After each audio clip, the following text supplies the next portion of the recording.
স্বাগত জানাচ্ছি সকলকে। আপনারা দেখছেন এবং শুনছেন ঢাকা এফএম 90.4। একটি বিশেষ আয়োজন নিয়ে আমি তিথি চলে এসেছি এবং আমার সাথে একজন বিশেষ মানুষও কিন্তু আছেন। জনসচেতনতা বৃদ্ধিতে বাংলাদেশ রেড ক্রিসেন্ট সোসাইটির বিশেষ আয়োজন call in live radio show hello red crescent, আমরা আপনাদের কথা শুনি। আজকের অতিথি ডাক্তার ইফতেখার আহমেদ সাকিব, সভাপতি Bangladesh medical students society BMSS, সদস্য জাতিসংঘ যুব উপদেষ্টা ইউএনওয়াইএজি বাংলাদেশ।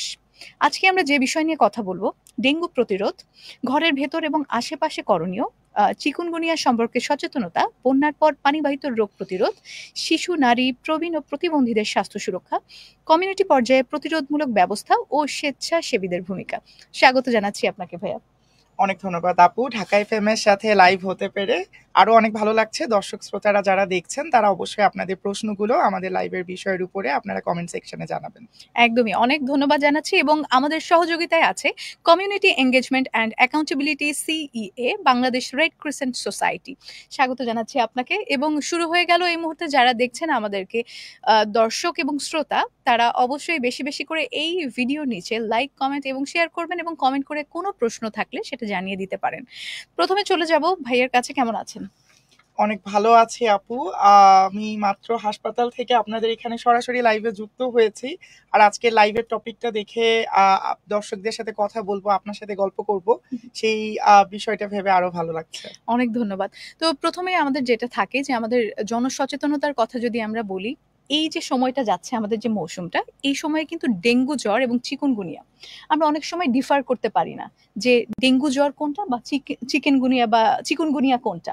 তো সেক্ষেত্রে আপনি এই বিষয়টাকে যদি আমরা বলি পরিষ্কার করে বলতে, যে আমরা কোন সিমটম দেখলে বুঝবো যে এটা ডেঙ্গু জ্বর আর কোনটাতে বুঝবো যে এটা চিকুনগুনিয়া। আমি দর্শকদের জন্য একটা সিনারিও বলি যে আমরা হাসপাতালে সচরাচর কিভাবে দেখি রোগীগুলোকে। সো শুরুতে যেটা থাকে যে আমাদের কাছে অনেক রোগী আসেন, তারা উপসর্গ নিয়ে আসেন যে স্যার আমার তো 3 দিন গায়ে ব্যথা, যে স্যার আমার তো 3 দিন ধরে জ্বর। সো আমরা যখন শুনি যে 3 দিন ধরে জ্বর, আমরা সাথে সাথে দ্বিতীয় প্রশ্নটা তাদেরকে যেটা করি, আপনার কি জ্বরের সাথে গায়ে ব্যথা হয়? সুতরাং আমরা কি পেলাম যে ডেঙ্গু এবং চিকুনগুনিয়া এই দুটোতেই কিন্তু জ্বর থাকবে আপনার, এবং জ্বরের সাথে কিন্তু গায়ে ব্যথা থাকবে। কিন্তু ডেঙ্গু এবং চিকুনগুনিয়ার গায়ে ব্যথার মধ্যে কিন্তু একটু তফাৎ আছে। চিকুনগুনিয়াতে আপনার জ্বরের 2-3 দিন থেকেই আপনার গিরায় গিরায় ব্যথা, আমরা যেটাকে বলি জয়েন্টে জয়েন্টে ব্যথা, হাতের কবজিতে ব্যথা, কনুইতে ব্যথা, পায়ের গোড়ালিতে ব্যথা, তারপরে আপনার আমাদের হাঁটুতে ব্যথা। সো এরকম তীব্র ব্যথা নিয়ে আসবে, ব্যথায় টিকতে পারবে না। তার মনে হবে, বয়স্ক রোগীরা অনেক সময় যেটা ভুল করে যে আমার মনে হয় হাড় ভেঙে গিয়েছে বা হাড় ক্ষয় হয়েছে। সো এই ব্যথার সাথে আমরা তৃতীয় প্রশ্নটা তাকে যেটা করি যে আপনি কি কখনো আঘাত পেয়েছিলেন কিনা। যদি আঘাতের কোনো উপসর্গ বা হিস্ট্রি সে না দেয়, তাহলে আমরা এটা একটা বুঝে ফেলতে পারি যে তার হয়তো বা ডেঙ্গু হতে পারে বা চিকুনগুনিয়াও কিন্তু হতে পারে। ডেঙ্গুতে আপনার চোখের পেছনে ব্যথা করবে, আপনার চোখ নাড়াতে কষ্ট হবে। আর চিকুনগুনিয়াতে কিন্তু আপনার চোখের পেছনে ব্যথাটা থাকবে না, আপনার জয়েন্টে জয়েন্টে ব্যথা করবে। ডেঙ্গুতে আপনার র্যাশ থাকবে, চিকুনগুনিয়াতে কিন্তু র্যাশটা অত বেশি তীব্র হবে না। সুতরাং আমরা ডেঙ্গু চিকুনগুনিয়ার মধ্যে কিভাবে পার্থক্য করব? দুটোতেই জ্বর থাকবে, একটাতে জয়েন্টে ব্যথা তীব্র হবে আর একটা জয়েন্টে ব্যথা হবে না। সো আপনার যদি এরকম জ্বর থাকে, জ্বরের সাথে সাথে আমি যে উপসর্গগুলো বললাম সেগুলোও যদি থাকে, আপনার অবশ্যই দ্রুত একজন মেডিসিন বিশেষজ্ঞ অথবা দ্রুততম সময়ে নিকটবর্তী হাসপাতালে যোগাযোগ করতে হবে। আমরা আসলে টেস্ট না করানোর আগে আমরা শিওর ভাবে বলতে পারবো না যে আপনার ডেঙ্গু হয়েছে বা চিকুনগুনিয়া হয়েছে। সুতরাং টেস্ট না করানোর আগে কেউই ধরেই নেবেন না যে আপনার ডেঙ্গু হয়েছে বা চিকুনগুনিয়া হয়েছে। উপসর্গগুলো দেখুন, আপনি অসুস্থ আছেন, নিকটবর্তী হাসপাতালে যোগাযোগ করুন, ইনশাল্লাহ ডাক্তাররাই আপনাদের পরবর্তী গাইডেন্স দিবে। একদম, অনেক ধন্যবাদ ভাইয়া। এবং আসলে যেটা জানতে চাই আমরা, এই যে ডেঙ্গু বা চিকেনগুনিয়া, এটার জন্য যে মশা দায়ী, সেই মশাকে আসলে আমরা কিভাবে শনাক্ত করব? আচ্ছা, ডেঙ্গু চিকুনগুনিয়ার মশা কিন্তু এটা একই। সো বাহ। ডেঙ্গুও একটা ভাইরাস জনিত জ্বর, চিকুনগুনিয়াও কিন্তু একটা ভাইরাস জনিত জ্বর, এই দুইটাই কিন্তু ভাইরাস। সো এই দুইটার মশা কিন্তু একই, মশা একই হলেও ভাইরাস কিন্তু different. Dengue virus, chikungunya virus দুইটা কিন্তু ডিফারেন্ট। সো মশা একটাই, সেটা হলো এডিস মশা আমরা যেটাকে বলি। এডিস মশার মধ্যে আবার দুইটা প্রকরণ আছে বা স্পিসিস আছে, এডিস এজিপ্টিস অ্যান্ড এডিস অ্যালবোপিক্টাস। তো এরকম এডিস মশাটা আমরা মূলত ধরি, এবং সব এডিস মশা কিন্তু কামড়ালে আপনার জ্বর হবে না। আপনার মানে ডেঙ্গু বা চিকুনগুনিয়া হতে হলে ফিমেল এডিস মশা কামড়াতে হবে। এখন ফিমেলরা কেন কামড়ায়, মেলরা কেন কামড়ায় না, এটা বোঝার সহজ একটা উপায়। ফিমেলরা ডিম পাড়ে এবং তাদের ডিমের গ্রোথের জন্য বা ডিমের উষ্ণতার জন্য তাদের উষ্ণ রক্তের প্রয়োজন হয়। তো মানুষের রক্ত কিন্তু উষ্ণ রক্ত, এই জন্য দেখবেন ডেঙ্গু চিকেনগুনিয়া দুইটার মশাই কিন্তু আপনাদেরকে ভোরবেলা কামড়াবে বা বিকালের দিকে কামড়াবে, তারা কখনো রাত্রে কামড়াবে না। বা আপনার সারাদিন বসে আছেন, সারাদিন কিন্তু কামড়াবে না। সো ভোরের সময়টা বা বিকেলের সময়টা খুবই সিগনিফিকেন্ট ডেঙ্গু এবং চিকেনগুনিয়া মশার জন্য। সো আমি যদি এখন সোজাভাবে আপনাদেরকে বলি, আমাকে একটা মশা কামড়ালো, সো আমার বডিতে ডেঙ্গু ভাইরাস আছে, আমার বডি থেকে ওই মশার শরীরে ডেঙ্গু ভাইরাসটা চলে গেল, এবং মশাটা কিন্তু এখন যদি আপুকে কামড়ায় তাহলে আপুরও ডেঙ্গু ভাইরাস ডেঙ্গু হয়ে যাবে। সো এইভাবেই কিন্তু ডেঙ্গু ছড়াচ্ছে। ডেঙ্গু কিন্তু আমি আপুকে ছুঁয়ে দিলাম এভাবে কিন্তু ডেঙ্গু ছড়ায় না।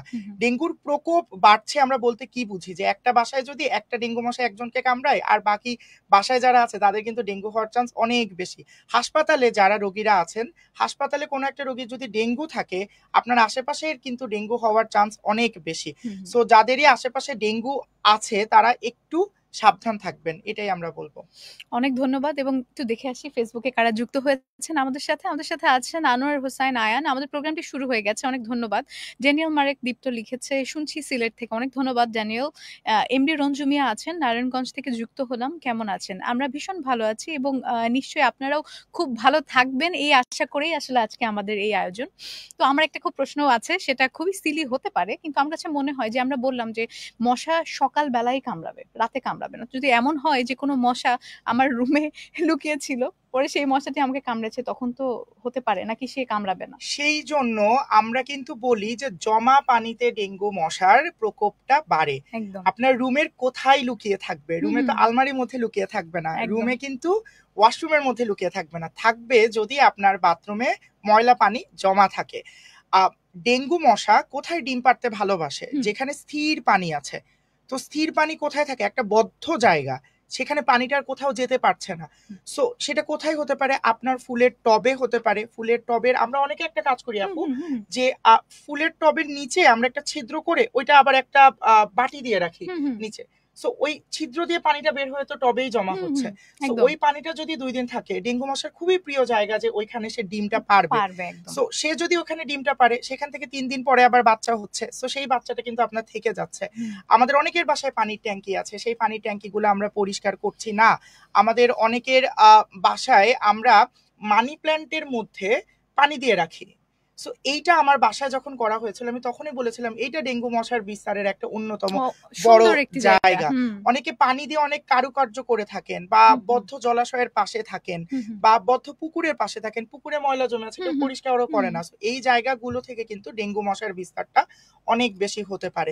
তো আপনার বাসায় ডেঙ্গু অবশ্যই রাত্রে ঘুমায় থাকবে, কিন্তু ওই সেই ডেঙ্গু মশাটা কিন্তু ভোরবেলায় আবার কামড় দিবে। সুতরাং সাবধান থাকতে হবে। তাহলে আমরা নিশ্চয়ই বুঝলাম যে ডেঙ্গু এবং চিকুনগুনিয়া কিভাবে হয়, এবং সেটা থেকে প্রতিরোধের কথাটা আসলে তোলার আগেই ভাই অনেকটা বলে ফেলেছে, যে কোনো বদ্ধ জলাশয় যেন না থাকে, বা যেন আমরা বাড়ির আঙিনা পরিষ্কার রাখি, তাই তো? এক্ষেত্রে আসলে আপনার কাছে ভলেন্টিয়ারি ওয়ার্কটা আসলে কিভাবে আপনি দেখেন আর কি, যে যেমন জনসাধারণের অনেক সময় এটা খেয়ালও থাকে না বা মনেও থাকে না যে উদ্যোগ নেয়ার যে ব্যাপারটা, সেক্ষেত্রে আপনারা কি কোনো ভলেন্টিয়ারি ওয়ার্ক করেন কিনা? অসংখ্য ধন্যবাদ আপু। আমি আসলে বাংলাদেশ মেডিকেল স্টুডেন্ট সোসাইটির প্রেসিডেন্ট।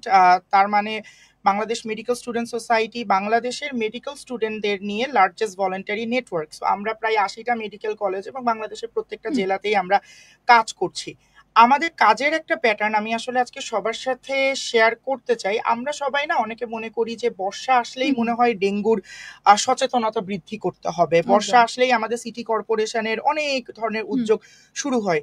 বর্ষা আসলে তো এডিস মশা অলরেডি ডিম পেড়ে ফেলেছে, তো আপনি যদি বর্ষার সময়ই আপনি উদ্যোগ নেওয়া বা সচেতনতামূলক কার্যক্রমগুলো শুরু করেন, তাহলে সেটার সুফল মানুষ আসলে কিভাবে পাবে? তো ভলেন্টারি অ্যাক্টিভিটিস এর ক্ষেত্রে আমি সবসময় আমার অর্গানাইজেশনে যারা যেই মেডিকেল স্টুডেন্টরা কাজ করছে এবং দর্শক যারা দেখছেন, আপনারা কিন্তু প্রত্যেকেই এক একজন ভলেন্টিয়ার হতে পারেন। আপনাদের পাড়া মহল্লায় আপনারা নিজেরাই ছোট ছোট গ্রুপ করে মানুষকে সচেতন করতে পারেন, কিন্তু সেই সচেতনতাটা অবশ্যই হতে হবে বর্ষার আগে থেকে, যেন না বৃষ্টির সময় কেউ যেন পানি না জমানো শুরু করে, বা সেই সচেতনতাটা হতে হবে মানুষের অভ্যাসের মধ্যে, যে আমি মশারি টানিয়ে ঘুমাবো। সেই সচেতনতাটা আপনাদের আসলে আসতে হবে যে আমাদের মশা নিধন কর্মসূচি ঠিক সময়ে শুরু হচ্ছে কিনা, সেটাও একটা দেখার বিষয়। আমি যদি বৃষ্টি হওয়ার 2 মাস পরে মশা নিধন কর্মসূচি শুরু করি, তখন তো আসলেই হবে না। সো আমরা যেভাবে কাজ করছি বাংলাদেশ মেডিকেল স্টুডেন্ট সোসাইটি, আমরা করেছি যে মেডিকেল স্টুডেন্টদের আন্ডারে একটা লোকাল ভলেন্টিয়ার নেটওয়ার্ক খুলে দিয়েছি। তারাই এই নেটওয়ার্কটা করে, বা বর্ষা মৌসুম আসার আগে স্কুলে স্কুলে গিয়ে স্টুডেন্টদেরকে সচেতন করা, মসজিদে মসজিদে যে মাইকিং করে সচেতন করা, মেডিকেল কলেজগুলোতে পেশেন্টদেরকে সচেতন করা। সো আমি আসলে ভলেন্টারি অ্যাক্টিভিটিস আপনারা কিভাবে করতে পারেন বা স্বেচ্ছাসেবী কার্যক্রমগুলো কিভাবে করতে পারেন, একটা আপনাদের জন্য উপদেশই দিব। এটার কোনো সময় নেই বা কোনো বয়স নেই। আপনার যদি সমাজের জন্য কিছু করার ইচ্ছে থাকে, সমাজের জন্য আমরা বাদ দেই, আপনার পরিবারকে যদি আপনি আসলে সেফ রাখতে চান, তাহলে কিন্তু আপনার এই সচেতনতামূলক কার্যক্রমগুলো সঠিক সময় সঠিকভাবে সঠিক মানুষকে নিয়ে করতে হবে। একদমই তাই। অনেক অনেক ধন্যবাদ ভাইয়া। এবং বলতে চাই যে আজকে আমাদের যে লাইভটি আপনারা দেখছেন, জনসচেতনতা বৃদ্ধিতে বাংলাদেশ রেড ক্রিসেন্ট সোসাইটির বিশেষ আয়োজন, এবং রেড ক্রিসেন্ট কিন্তু এই সচেতনতার ক্ষেত্রে অনেক বড় একটি ভূমিকা পালন করে থাকে, এবং সেটা নিয়ে আমরা আরো কথা বলবো। এবং ভাইয়া যেহেতু বিএমএসএস এর প্রেসিডেন্ট, সে তার কাজগুলোও বললো। অর্থাৎ আমরা কোনো অর্গানাইজেশন কোনো কিছু শুরু করবে সেটার অপেক্ষা না করে আমাদের নিজ নিজ উদ্যোগে, আমার বাসার আঙিনা আসুন আমি নিজেই পরিষ্কার রাখি, এটা যদি আমাদের প্র্যাকটিসের মধ্যে থাকে, আমরা যদি প্রতিদিন চিন্তা করি যে আমার বাড়ির আঙিনা আমি পরিষ্কার রাখবো, আলাদা করে আপনাকে কোনো কিছু ভাবতেই হবে না আমার মনে হয়। শুধু নিজের বাড়ির আঙিনা না, আপনাদের খেয়াল করতে হবে আপনার বাসার কাছে যে মসজিদটা আছে সেই মসজিদের আশেপাশটা পরিষ্কার কিনা, আপনার বাজারে আপনি যেখানে বাজার করতে যাচ্ছেন সেখানে আপনার পানি জমছে কিনা, আপনার সন্তানকে যে স্কুলে পাঠাচ্ছেন আপনার সন্তানকে বলে দিবেন যে তুমি খেয়াল করবা তোমার স্কুলে যেন কোনো টবে পানি না জমে থাকে, যদি জমে থাকে তুমি তোমার প্রিন্সিপালের সাথে যে কথা বলবা। এভাবে সচেতনতাটা কিন্তু নিজের থেকে গ্রো করতে হবে। আমি বাসা অনেক পরিষ্কার রাখলাম, কিন্তু আমি বাজারে গেলাম মশা কামড় দিল। আমি বাসা পরিষ্কার, আমি ছেলে মেয়েদের অনেক যত্ন করে রাখি, কিন্তু ছেলেটা স্কুলে গেল স্কুল থেকে কামড়ালো। সো এই জায়গাগুলোতে কিন্তু আমাদের আসলে বুঝতে হবে, শুধু নিজেকে নিয়ে কিন্তু ভাবলে হবে না, যেখানেই যাচ্ছি সেই জায়গাটাও পরিষ্কার করতে হবে। একদম। তো আমরা আসলে মাসকে নিয়ে ভাববো। আর নিজের বাড়ির আঙিনা পরিষ্কার রাখার কথা এই জন্যই বললাম যে প্রত্যেকেই যদি আমরা নিজ নিজ ভাবে ভাবি যে না আমি যেখানে আছি সেই জায়গাটা আমি দায়িত্ব নিয়ে ক্লিন করি, সেক্ষেত্রেও কিন্তু আসলে অনেকটা হেল্প হয়। এবং আমরা তো ডেঙ্গু এবং চিকুনগুনিয়া নিয়ে কথা বললাম। আমরা এই মুহূর্তে বন্যা নিয়ে যদি আমরা কথা বলি, সেক্ষেত্রে বিষয়টা কেমন হয় যে বন্যার পরে কিন্তু অনেক বেশি পানিবাহিত রোগ আমরা দেখি, এবং আমরা যেটা ইনটেক করি সরাসরি সেটা হচ্ছে পানি। এবং অনেক সময় এমন পরিস্থিতি থাকে না আসলে যে আমি ফিল্টার করা পানি পাচ্ছি। তো বন্যার ক্ষেত্রে আসলে ওই সময় কি কি ইনিশিয়েটিভ আমরা নিজেরা নিতে পারি, এটা একটু বলবেন। ধন্যবাদ আপু। প্রথমে আমাদের জানতে হবে যে বন্যাতে আসলে কোন কোন রোগগুলো বেশি হচ্ছে, সেই অনুযায়ী যদি আমরা বাসায় আসলে সরঞ্জাম তৈরি রাখি বা সরঞ্জাম যদি আমাদের ঠিক থাকে, তাহলে কিন্তু বন্যার কারণে যে রোগগুলো হচ্ছে সেগুলো প্রতিরোধ করা সম্ভব। তো বন্যার কারণে আমাদের ডায়রিয়া খুবই একটা কমন, কলেরা হতে পারে, আপনার কৃমি দিয়ে কোনো রোগ হতে পারে, আমাদের কৃমি দিয়ে যে রোগগুলো হচ্ছে সেগুলো হতে পারে। সো পানি দিয়ে যেই রোগগুলো হচ্ছে সেগুলোই হচ্ছে। তাহলে আমাদের কি করতে হবে বন্যার সময়, আসলে যখন বন্যাটা হয় তখন তো সে তার সাথে সবকিছু নিয়ে আসে, তখন বন্যার পানি তো কখনো শুদ্ধ থাকে না। তাহলে আপনাদের যে কাজটা সেই জায়গাটাতে করতে হবে, আপনার পানিটা তাকে পরিশোধন করতে হবে। এখন যদি আমার কাছে ফিল্টার না থাকে আমি তাহলে কিভাবে করব? আমি পানিটা ফুটাবো, পানি ফুটানোরও যদি মেকানিজম না থাকে তাহলে আমি কি করব? আমি তাহলে তখন ফিটকেরি দিয়ে বা কেমিক্যাল পদ্ধতিতে আমি কেমিক্যাল দিয়ে পানিটাকে আমি পরিষ্কার করার চেষ্টা করব। সো এই জায়গাগুলো আমাদের বুঝতে হবে যে আমাকে কেউ পরিষ্কার পানি দিবে আমি তারপরে খাবো, এই অপেক্ষায় যদি আমরা থাকি সেই অপেক্ষাও আমরা করতে পারবো না, ততদিনে বন্যার পানি আমাদের আসলে আক্রান্ত করে ফেলবে। তো সেই জায়গাটাতে আমাদের কি করতে হবে, অবশ্যই আপনার বাসায় আপনারা স্যালাইন রাখবেন। যদি বন্যার কারণে আপনাদের স্যালাইন কিন্তু আপনার ডায়রিয়া প্রতিরোধ করবে না, স্যালাইন কিন্তু আপনার কলেরা প্রতিরোধ করবে না। স্যালাইন আপনাকে যে করবে, বন্যার পরে আপনার যদি ডায়রিয়া হয় বা কলেরা হয়, সেই ক্ষেত্রে আপনার যে পানি চলে যাচ্ছে শরীর থেকে সেই পানিটার শূন্যতাটা পূরণ করতে স্যালাইন কিন্তু কাজে লাগবে। তো অবশ্যই আপনারা কাজ করবেন বন্যার আগে নিজেদের বাড়িতে স্যালাইন রাখার এবং কৃমিনাশক ওষুধগুলো রাখার, অ্যালবেন্ডাজল, মেবেন্ডাজল। শুধু তা না, আপনারা অবশ্যই চেষ্টা করবেন যে বা আমরা আসলে অর্গানিজম দিয়ে আমাদের হচ্ছে, তো সেই ওষুধগুলো যেন আমাদের কাছে থাকে। এগুলা ওভার দ্য কাউন্টার ড্রাগ, আপনি খুব সহজেই আপনার যে কোনো ফার্মেসিতে যে বললে তারা দিয়ে দিবে।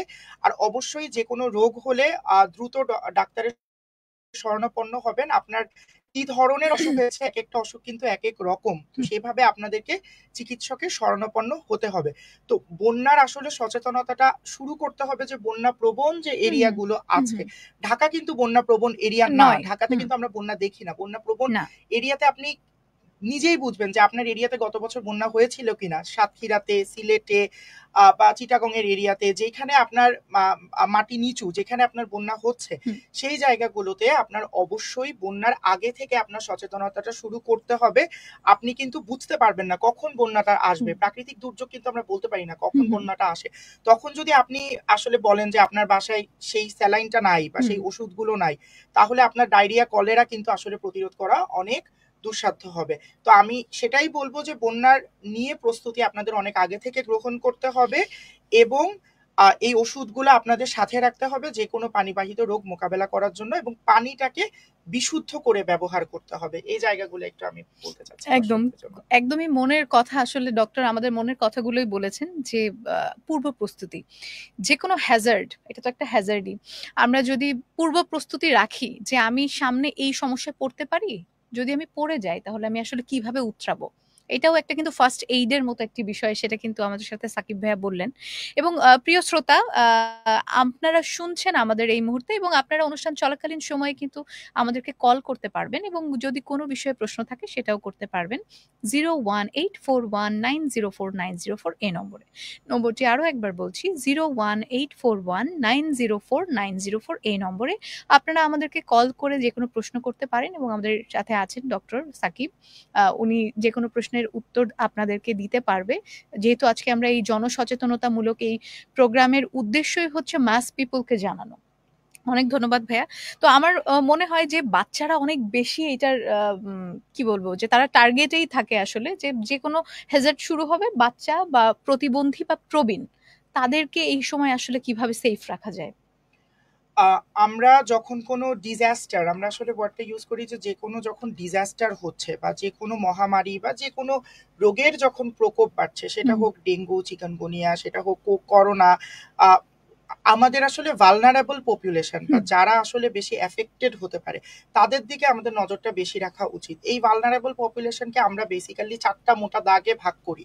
একটা হলো শিশু, একটা বয়োবৃদ্ধ, একটা হলো বিশেষ চাহিদা সম্পন্ন ব্যক্তিবর্গ বা যাদেরকে আমরা আসলে তথাকথিত ভাষায় প্রতিবন্ধী বলে থাকি, এবং 4 নাম্বার হলো যা গর্ভবতী মহিলা। সো এই 4 গ্রুপ হলো আমাদের ভালনারেবল গ্রুপ। সো এখন শিশু, বয়োবৃদ্ধ কেন তারা বেশি এফেক্টেড হয়? বাচ্চাদের তো এমনি সেফ রাখা বা যেই জায়গাটা থেকে আমার রোগটা ছড়াচ্ছে সেই জায়গাটা থেকে বাচ্চাদেরকে প্রিভেন্ট করা অনেক বেশি কষ্টসাধ্য। আমরা কি একটা ফোন কল নিতে পারি কি না? জি, হ্যালো, আসসালামু আলাইকুম দর্শক, আমরা শুনছি। আসসালামু আলাইকুম, আমি আবির বলছিলাম গাজীপুর থেকে। খুবই ভালো লাগছে আপনাদের প্রোগ্রাম। অনেক ধন্যবাদ। আমার ছোট্ট একটা প্রশ্ন ছিল ডাক্তার কাছে, সেটা হচ্ছে যে বাংলাদেশে তো অনেক ধরনের ডেঙ্গু ভ্যারিয়েন্ট এসেছে, তো এই সম্পর্কে যদি একটু বলতেন আর কি বিস্তারিত। জি দর্শক, অনেক ধন্যবাদ জানাচ্ছি। আমরা অবশ্যই ডক্টর আপনার প্রশ্নের উত্তর দিবে। জি, ভালো থাকুন। আসসালামু আলাইকুম। আমি তাহলে দর্শকের প্রশ্নটার উত্তর দিয়ে দেন আমি পরবর্তী অংশে যাচ্ছি। ডেঙ্গুর কিন্তু মূলত 4টা ভেরিয়েন্ট, ডেঙ্গু 1, 2, 3, 4। সো আপনার যদি একবার ডেঙ্গু হয়, আপনার যে দ্বিতীয়বার ডেঙ্গু হবে না সেটা কিন্তু আসলে বলে বোঝানো যাচ্ছে না। আপনার একবার ডেঙ্গু হলে সেই ভাইরাসের এগেইনস্টে আপনার বডিতে ইমিউনিটি হয়েছে, বাট আপনার যে ডেঙ্গু 1 দিয়ে আপনি আক্রান্ত হলেন, সো ডেঙ্গু 2 বা 3 দিয়ে যে আপনি হবেন না সেটা কিন্তু বলা যাচ্ছে না। আর ডেঙ্গু ভাইরাসের এগেইনস্টে কিন্তু আমাদের কোনো ভ্যাকসিন নাই। সো এটা আমাদের একটু বুঝতে হবে যে ডেঙ্গুর এগেনস্টে কিন্তু কোনো ভ্যাকসিন নাই, চিকুনগুনিয়ার এগেনস্টেও কিন্তু কোনো ভ্যাকসিন নাই। আর মোস্ট ইম্পর্টেন্টলি ডেঙ্গুর জন্য কিন্তু কোনো ওষুধ নাই যে আমার ডেঙ্গু হয়েছে, যেরকম ধরেন আপনি অ্যান্টিবায়োটিক খাচ্ছেন, আপনার যে কোনো ইনফেকশন হয়েছে এটার কারণে, বাট ডেঙ্গুর জন্য কিন্তু আপনার কোনো ওষুধ আমরা পার্টিকুলারলি দিই না। আমরা যেটা করি, আপনার যে সিমটম হয়েছে বা আপনার যে উপসর্গ দেখা দিচ্ছে সেই উপসর্গ অনুযায়ী আমরা চিকিৎসা দিই। তো মূলত 4টা ভাইরাস দিয়েই আপনার সেম ভাবে ডেঙ্গু এফেক্টেড হতে পারেন। আপনি কিন্তু একবার ডেঙ্গু হলে আপনার যদি দ্বিতীয় স্ট্রেইনটা দিয়ে আপনার ডেঙ্গু হয়, সেই ডেঙ্গু কিন্তু আপনার আরো মারাত্মক হওয়ার অনেক চান্স আছে। আমি ডেঙ্গুর ক্ষেত্রে যেই ব্যাপারটা আপনাদেরকে বলতে চাই যে ডেঙ্গু ভেরিয়েন্টের ক্ষেত্রে আপনার আসলে ভাইরাসের ক্ষেত্রে আমরা কোন উপজাতির ভাইরাস দিয়ে আপনি এফেক্টেড হচ্ছেন সেটা আমরা মূলত দেখি না। আমরা মূলত দেখি ডেঙ্গুর জ্বর আপনার শেষ হওয়ার 3 দিন পর্যন্ত আমরা যে ডেঞ্জার টাইমটা বলি, সেই সময় কিন্তু বডির শরীরে রক্তক্ষরণ হয়। সো আমি মনে করছি যে আমার জ্বর সেরে গেছে, আরে আমার তো ডেঙ্গু ভালো হয়ে গেছে, আমি পানি টানি খাওয়া কমাই দিলাম, আমি আমার দৈনন্দিন কাজে ফেরত আসলাম। বাট যখনই আপনার জ্বরটা 3 দিন হয়ে যাচ্ছে, শেষ হয়ে যাচ্ছে, তখনই কিন্তু আপনার রক্তের যে কোমা বা ভেতরে যে রক্তক্ষরণ সেই সমস্যাটা কিন্তু শুরু হয়। তো অনেক রোগী বুঝতে পারেন না, পরবর্তীতে কিন্তু সেন্সলেস হয়ে আমাদের হসপিটালে আসেন। তো সেই জায়গাটা আমি দর্শক শ্রোতাদের জন্য বলতে চাই যে ডেঙ্গু জ্বর আপনার সেরে গিয়েছে, খুবই ভালো, বাট তারপরে কিন্তু 3 দিন আপনার ডেঞ্জার টাইম থাকে। সো আপনি কিন্তু হাসপাতালের কাছাকাছি থাকবেন, যে কোনো সমস্যায় যেন আপনি চলে আসতে পারেন, এবং প্রচুর পরিমাণে পানি খেতে হবে, প্রচুর পরিমাণে ফলের শরবত খেতে হবে, পুষ্টিকর খাবার খেতে হবে, স্যালাইন খেতে হবে, যে কোনো ভাবে আপনার পানি শূন্যতা যেন না হয় সেই জিনিসটা ঠিক রাখতে হবে। আর এরপরে আপু যে প্রশ্নটা করেছিলেন সেটা আমি উত্তর দিচ্ছি যে শিশুদের আর বয়োবৃদ্ধদের মূলত ইমিউনিটিটা কম থাকে, সেজন্য দেখবেন যে আমার ঠান্ডায় কিছু হচ্ছে না, বাট বাচ্চাদের কিন্তু ঠান্ডা লাগলেই তাদের নিউমোনিয়া হচ্ছে, বয়স্কদের ঠান্ডা লাগলেই নিউমোনিয়া হচ্ছে। আর প্রেগনেন্ট মায়েদের কথা বা গর্ভবতী মায়েদের কথা আমি কেন বললাম, তাদের ক্ষেত্রে তাদের শরীরে কিন্তু একটা নতুন জীবন তৈরি হচ্ছে। সো যখনই তারা কোনো কিছুতে এফেক্টেড হচ্ছে, সে নিজে কিন্তু আক্রান্ত হচ্ছে না, তার সাথে তার বাচ্চাটাও কিন্তু আক্রান্ত হচ্ছে। তো সেই জায়গায় গর্ভবতী মহিলারা আমাদের জন্য একটা খুবই সফিস্টিকেটেড পপুলেশন, এবং 4 নাম্বার যেটা বিশেষ চাহিদা সম্পন্ন ব্যক্তিবর্গ। এখন বিশেষ চাহিদা সম্পন্নের মধ্যে আমাদের আরো একটি কল এসেছে। হ্যালো, আসসালামু আলাইকুম। জি দর্শক, শুনছি। জি অবশ্যই, জি দর্শক বলুন। আমার প্রশ্নটা হচ্ছে, আমাদের এই ডেঙ্গু সিজনে সিটি কর্পোরেশনের পক্ষ থেকে একটা মেডিসিন বায়ুর মাধ্যমে দেওয়া হয়। এখন এটা আমি প্রায় দেখি যে রাস্তার মধ্যে দেওয়া হয়, বাড়ির চিপায় চাপে দেওয়া হয় না। আসলে মশাগুলো কোথায় জন্মে আর কোথায় দিতে হবে, এটা হলো আমার মূল প্রশ্ন। জি জি অবশ্যই, অনেক ধন্যবাদ, অনেক ধন্যবাদ, সাথেই থাকুন। ওদিকে কোন মনোযোগ দেয় না, বুঝছেন? জি জি অবশ্যই অবশ্যই। যেগুলো ডোবা আছে চিহ্নিত করে না, কিভাবে কি করতে হবে কোনো পদক্ষেপ নাই, মানুষকে দেখানো শুধু কাজ, এটাই, আর কিছু না। জি অবশ্যই দর্শক, আমরা অবশ্যই উত্তর দিচ্ছি। খুবই গুরুত্বপূর্ণ একটা প্রশ্ন করেছেন। আর একটা কল কি নিয়ে নিতে পারি? অবশ্যই অবশ্যই, আমি তাহলে দুইটার একসাথে। হ্যাঁ জি, আসসালামু আলাইকুম, কে বলছেন? ওয়ালাইকুম আসসালাম। আসসালামু আলাইকুম। জি জি দর্শক বলুন। আমি কথা বলছি সালিহুর রহমান, রংপুর থেকে। জি জি জি সালিহুর ভাই, কেমন আছেন? অবশ্যই আপনার প্রশ্নটি করবেন, ডক্টর শুনছেন আপনার কথা। আমার একটা প্রশ্ন হচ্ছে যে স্বাস্থ্য অধিদপ্তর থেকে প্রায় আমাদেরকে সচেতনতামূলক অনেক বার্তা দেওয়া হয় পরিষ্কার পরিচ্ছন্নতা। জি। কিন্তু বাংলাদেশের বড় বড় মেডিকেল কলেজগুলো বা অন্যান্য যে সদর হাসপাতাল আছে, এগুলোর আশেপাশে দেখা যায় মাঠে অনেক পরিষ্কার পানি জমে থাকে বা আশেপাশে অনেক ময়লা জমে থাকে, যেখান থেকে মশার যে পরিবেশগুলো আর কি তৈরি হওয়ার, এগুলো আসলে হচ্ছে। হাসপাতাল কর্তৃপক্ষ এগুলো দেখার পরেও কোনো গুরুত্ব দেয় না, তাহলে এগুলো প্রতিরোধ করবে কারা? জি জি অনেক ধন্যবাদ সালিহুর ভাই, অনেকগুলো কল আমাদের চলে আসছে। আমরা অনেক ধন্যবাদ সালিহুর ভাই, ভালো থাকবেন। আমরা আসলে আবার শেষ সময়ে কল নেব, আমরা আসলে এই আলোচনাটা আসলে আমরা শেষ করি। জি, আমি প্রথম প্রশ্নটার উত্তর দেই যে মশা নিধন কর্মসূচি বাংলাদেশের ক্ষেত্রে আসলে লোক দেখানো ছাড়া কিছুই না। আমি একটা জিনিস আপনাদের জন্য বলতে চাই, যে ওষুধটা দেওয়া হয় সেই ওষুধটার কিন্তু একটা নির্দিষ্ট মান আছে। আপনি যদি এর থেকে বেশি দেন বা এর থেকে যদি কম দেন, সেক্ষেত্রে কিন্তু ওষুধটা কাজ করবে না। সো আমরা যেটা মনে করি যত বেশি ধোয়া হবে তত মনে হয় ভালো আমার বাসার জন্য বা আমার আশেপাশের জন্য, কিন্তু আপনার ওষুধ যদি যে কোয়ান্টিটি আছে তার বেশি যদি আপনার সিটি কর্পোরেশনের যে লোকটি ওষুধ দিচ্ছে তার বেশি যদি হয়, তাহলে কিন্তু আপনার পরিবেশের জন্য ক্ষতি হবে, আপনার বাসার যারা ছেলে মেয়ে আছে, বাচ্চা কাচ্চা আছে, তাদের ক্ষতি করবে। ওষুধ যদি কম হয়, ওষুধ কোনো কাজেই লাগবে না। আমাদের দেশে আসলে একটা অপ্রিয় সত্য বলতে হয়, যে পরিমাণ ওষুধ আসলে আসে সেই পরিমাণ ওষুধ কিন্তু আমরা দেই না। আমরা আসলে একটা আই ওয়াশ করার জন্য যে মশা নিধন কর্মসূচি আমরা করছি, সেটা করছি। এখন এই জায়গাটায় আপনি যদি আকাশে বাতাসে আসলে ওষুধ দিয়ে বেড়ান, তাহলে কিন্তু ওষুধ কাজে লাগবে না। আপনার কোথায় ওষুধ দিতে হবে? এই যে বললাম, যে এই জায়গাটাতে আমাদের পানি জমছে, এডিস মশা যেখানে ডিম পাচ্ছে, আমাদের তো আসলে মশার মানে নিধন করতে হবে। মশা নিধন কর্মসূচি আমরা বলি। তো মশা তো আসলে তার আবাসস্থলেই থাকবে, যেখানে সে ডিম পাড়ে। তো সেটা কোথায়? আমাদের যে ড্রেন বা আমাদের যে গাছপালাগুলো বা আমাদের যে পানির ট্যাঙ্কিগুলো, সেই জায়গাটাতে। সো যখন মশা নিধন কর্মসূচি হচ্ছে, আপনি একটা জিনিস খুব খেয়াল করবেন, রাস্তা দিয়ে একদম ধোঁয়া ছাড়তে যাচ্ছে। ডেঙ্গু মশা তো আসলে আকাশে বাতাসে থাকবে না। বরং এই মশা নিধনটা যদি ড্রেন দেখে করা হতো, পুকুর দেখে করা হতো, পুকুরের আশেপাশে করা হতো, তাহলে কিন্তু জিনিসটা ইফেক্টিভ হতো। সুতরাং যে ভাইরা আপনারা আজকে কল দিচ্ছেন, আমি আপনাদেরকে এই দুইটা জায়গায় একটু খেয়াল রাখতে বলবো। এবং আজকে এই রেডিও শো থ্রুতে সিটি কর্পোরেশনে যারা মশা নিধনে আছেন, তাদেরকে আমি দুইটা জায়গা খেয়াল করতে বলবো। আপনারা ওষুধটা অবশ্যই যথাযথ অ্যামাউন্টে ব্যবহার করবেন এবং ওষুধটা ঠিক জায়গায় প্রয়োগ করবেন। কারণ ঠিক জায়গায় প্রয়োগ না করলে, যথাযথ অ্যামাউন্টে ব্যবহার না করলে, যে উলুবনে মুক্ত ছাড়ানো বলে একটা কথা আছে, তো সেই জায়গাটাই কিন্তু হবে। একদম। এবং আমার মনে হয় যে আমরা এই শুরু থেকে এই পর্যন্ত যত আলোচনা করেছি, আমরা অনেকটাই কভার করতে পেরেছি আমাদের দর্শকদের উদ্দেশ্যে।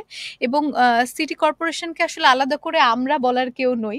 যেহেতু জনসাধারণের পক্ষ থেকে প্রশ্নটা এসছে, আমরা আসলে বলতেই চাই যে এই বিশেষ দায়িত্বে যারা আছেন, তারা অবশ্যই একটু খতিয়ে দেখবেন যে মাঠ পর্যায়ে কাজটা আসলে কতটুকু হচ্ছে। হ্যাঁ, একদম। এবং আমি বলছিলাম ভাইয়া, যে আমরা তো বললাম প্রেগনেন্ট মহিলাদেরকে নিয়ে বললাম, প্রবীণদেরকে নিয়ে বললাম, প্রতিবন্ধী শিশু যারা আছেন তাদের তো আসলে কেউ না কেউ টেক কেয়ার করছে। তো তাদের ক্ষেত্রে আসলে তাদের কেয়ারটা কি রকমের হওয়া উচিত? আচ্ছা, আমি একটা জিনিস বলবো, যে আমরা প্রতিবন্ধী শব্দটা আসলে না ব্যবহার করে আমরা যেভাবে কথা বলা উচিত, বিশেষ চাহিদা সম্পন্ন ব্যক্তিবর্গ। কেননা এক একজনের চাহিদা এক এক রকম। যে ব্যক্তিটি চোখে দেখতে পান না, তার যে চাহিদাটা সেটা একরকম, যে ব্যক্তিটি কানে শুনতে পান না, তার চাহিদাটা আরেক রকম। সো আমি একটা জিনিস আমরা অনেক সময় মনে করি যে তারা মনে হয় আমাদের সমাজের আসলে বোঝা, কেননা তাদেরকে টেক কেয়ার করতে আমাদের অনেকটা সময় লাগে। আসলে একটা জিনিস একটু দেখেন, সৃষ্টিকর্তা কিন্তু প্রত্যেকটা মানুষকেই এক একটা স্পেশালিটি দিয়ে পাঠায়। So that's why we call them special child. তো এখন যেটা প্রতিবন্ধী ব্যক্তিবর্গদের সেবা করার ক্ষেত্রে আমাদের যেই জিনিসটা বুঝতে হবে, যে তার স্ট্রেংথটা কোথায়, তাকে কোন ভাষায় বললে, কিভাবে বললে সে জিনিসটা বুঝবে। আমরা সবসময় মনে করি যে ডাউন সিনড্রোমের বেবিরা বা যারা অটিজম স্পেকট্রাম ডিসঅর্ডার, বা যেটা আমাদের সমাজের ভাষায় যে অটিস্টিক শব্দটা আমরা বলি, আমরা মনে করি যে তাদেরকে মনে হয় কোনো কিছু বললেই বুঝবে না। একটা জিনিস আপনার বুঝতে হবে, যখন আপনার বাসায় বিশেষ চাহিদা সম্পন্ন একটি শিশু আছে, আপনার তার সাথে কমিউনিকেশন স্কিলটা বিল্ড আপ করা শিখতে হবে। কোন ভাষায় বললে, কোন মাধ্যমে বললে সে জায়গাটা বুঝতে পারবে। একটা অন্ধ ব্যক্তি, সে কিন্তু পড়তে পারবে না, তাকে আপনার ব্রেইল মেথডে পড়াতে হবে। আপনার যিনি কানে শুনতে পাচ্ছেন না, তাকে কিন্তু আপনার হিয়ারিং ডিভাইস দিতে হবে, এইড দিতে হবে। সো আপনি আগে এই জিনিসটা নিশ্চিত করুন, যে বিশেষ চাহিদা সম্পন্ন ব্যক্তিবর্গ বা প্রতিবন্ধী যাদেরকে আমরা বলছি, তাদের কোথায় প্রতিবন্ধকতাটা আছে।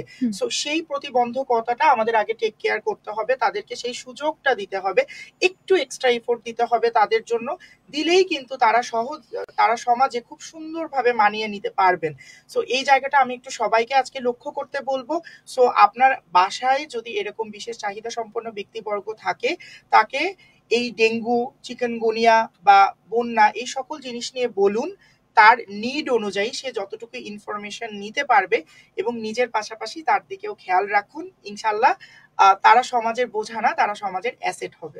অনেক ধন্যবাদ। এবং আমরা কিন্তু এভাবেই একদমই শেষ পর্যায়ে চলে এসেছি। তো এক লাইনে যদি ভাইয়ের কাছে আমি জিজ্ঞেস করি, যে আমরা কমিউনিটি পর্যায়ে প্রতিরোধমূলক ব্যবস্থা এবং স্বেচ্ছাসেবীরা যে কাজ করছেন, তাদের ভূমিকাটা আসলে আপনার কাছে কত বড়, সেটা একদম খুবই শর্টে আসলে আমরা শুনবো।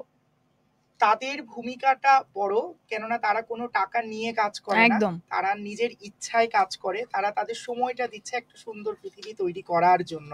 সো আমি শুধু সবাইকেই বলবো, আমাদের প্রত্যেকের মধ্যেই এক একজন ভলেন্টিয়ার লুকিয়ে আছে, একজন কমিউনিটি সেবা দাতা লুকিয়ে আছে। আমরা নিজেদেরকে না ভেবে নিজেদের পাশাপাশি যদি একটু আশেপাশের মানুষদেরকে নিয়ে ভাবি, তাহলে কিন্তু আমরা যে একটা প্রতিরোধমূলক ব্যবস্থা তৈরি, সেই ব্যবস্থাটা আমরা তৈরি করতে পারবো। নিজে সেফ থাকলে কিন্তু হবে না, সবাইকে নিয়ে সেফ থাকতে হবে। আর সেই জায়গাটা কিন্তু ভলেন্টিয়াররাই তৈরি করতে পারে। এবং আমরা চাই পাড়াতে মহল্লাতে ভলেন্টিয়ারদের একটা নেটওয়ার্ক হোক, সুসংগঠিত উপায়ে ভলেন্টিয়ারিজমটা সবাই করুক, যেন এই যে ডেঙ্গু, চিকুনগুনিয়া, বন্যা, যখন যেটা নিয়ে অ্যাওয়ারনেস দরকার তারাই কিন্তু মূলত করছে। আজকে আমাদের লাইফটা কিন্তু সেরকম একটা ভলেন্টারি অ্যাক্টিভিটিজেরই পার্ট ছিল। আপনাদের ভালোর জন্য আমরা লাইফটা করছি। তো এরকম আপনারাও কথা বলুন, আপনাদের আশেপাশে যারা আছে, পরিবার আছে, তাদের সবার সাথে কথা বলুন। আপনি যদি একজন হয়ে আরেকজনকে সচেতনতাটা তৈরি করতে পারেন, সেই জায়গায় কিন্তু ভলেন্টিয়ারিজমের সাকসেসটা লাই করে। অনেক ধন্যবাদ। একদম, অনেক ধন্যবাদ ভাইয়া। এবং দর্শক যারা ছিলেন এতক্ষণ আমাদের সাথে এবং আপনারা দেখছিলেন আমাদেরকে ঢাকা FM 90.4 এ, এই অনুষ্ঠানটি রিপিট যদি আপনারা দেখতে চান তাহলে আগামীকাল ঢাকা FM 90.4 এর যে ইউটিউব চ্যানেলটি আছে সেখানে বিকেল 4টায় কিন্তু পুনঃপ্রচার করা হবে। যারা আজকে মিস করেছেন তারা কিন্তু দেখে নিতে পারবেন ইউটিউব থেকে। এবং আপনারা এই মুহূর্তে আমাদেরকে দেখছেন facebook.com/iloveDhakaFM এবং আমাদের যারা কল করেছিলেন 01841904904 এই নম্বরে, তাদেরকে অসংখ্য ধন্যবাদ জানাচ্ছি। এবং আজকে আমাদের অনুষ্ঠানের নাম ছিল হ্যালো রেড ক্রিসেন্ট, আমরা আপনাদের কথা শুনি। এবং আজকের এই আয়োজন পরিবেশিত হয়েছে community engagement and accountability CEA Bangladesh red crescent সোসাইটির টিমের পক্ষ থেকে। অনেক অনেক শ্রদ্ধা এবং ভালোবাসার সাথে ভাইয়ার কাছ থেকে বিদায় নিচ্ছি। এবং আমি তিথি আজকের মতো বিদায় নিচ্ছি। আবারও কথা হবে আগামী কোনো এক জায়গায়, কোনো এক অনুষ্ঠানে, যেখানে আমরা মাস পিপলদের উদ্দেশ্যে কথা বলবো, আমরা সচেতনতা নিয়ে কথা বলবো, আমরা সুনাগরিক হিসেবে নিজেদেরকে গড়ে তুলবো। এবং সর্বোপরি আমরা যেন আমাদের এই যে মাস কমিউনিকেশন বা এই যে কমিউনিটি পর্যায়ে যে স্বেচ্ছাসেবী হয়ে ওঠা, সেই বিষয়ের প্রতি আরো অনেক বেশি গুরুত্ব রাখবো। ভাইয়া, দর্শকদের উদ্দেশ্যে এক লাইন। দর্শক শ্রোতারা সবাই ভালো থাকবেন এবং অন্যদেরকেও ভালো রাখবেন। আমরা ডাক্তাররা সবসময় চেষ্টা করি আপনাদের সর্বোচ্চ সেবাটা প্রদান করার। যে কোনো সময় যে কোনো কিছুতে আপনারা ডাক্তারদের সাথে যোগাযোগ করবেন এবং বিশেষজ্ঞের পরামর্শ নেবেন। বাংলাদেশের একটা সবথেকে বড় যে ডিফিকাল্টি আমরা ফেস করি, এখানে প্রত্যেকেই এক একজন বিশেষজ্ঞ, কিন্তু আসলে না, আমরা অনেক বছর পড়াশোনা করি শুধুমাত্র আপনাদের যেন সেবা দিতে পারি। আপনাদের যে কোনো প্রয়োজনে আপনারা আসুন ডাক্তারদের কাছে, যে কোনো প্রয়োজনে যে কোনো কাজে আপনারা আশেপাশে স্বেচ্ছাসেবীদেরকে যোগাযোগ করুন। ইনশাল্লাহ সবাই মিলে আপনাদেরকে নিয়ে আমরা সুন্দর একটা বাংলাদেশ গড়তে পারবো। দেখা হবে সবার সাথে। একদমই তাই, অসংখ্য ধন্যবাদ। এবং আজকে আমাদের সহযোগিতায় ছিল community engagement and accountability CEA Bangladesh red crescent society. Hello red crescent, আমরা আপনাদের কথা শুনি থেকে আজকের মতো আমি তিথি বিদায় নিচ্ছি। সেই পর্যন্ত সকলে ভালো থাকুন, সুস্থ থাকুন। আল্লাহ হাফেজ।